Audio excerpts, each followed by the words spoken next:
We have to adapt the experiments for home experiments.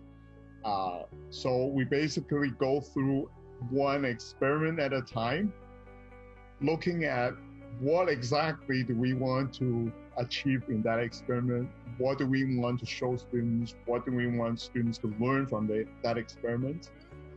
And then we have to look for an alternative replacement of the hazardous chemicals and replace it with non-hazardous materials.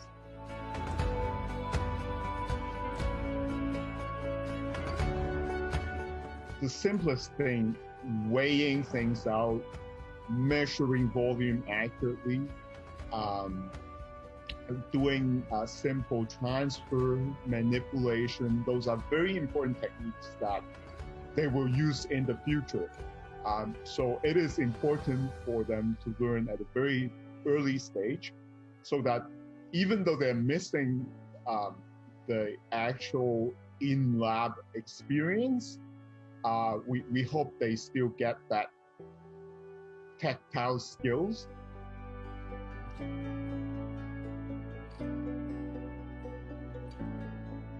The TA will be present on Zoom, and the students will be opening their Zoom cameras and doing the experiments right in front of the TA. And if they encounter any difficulties there, the TA will jump in to help.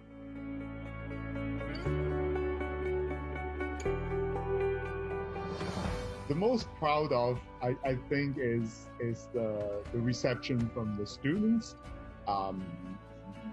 That the feedback is that they learn what we want them to learn. That's very encouraging.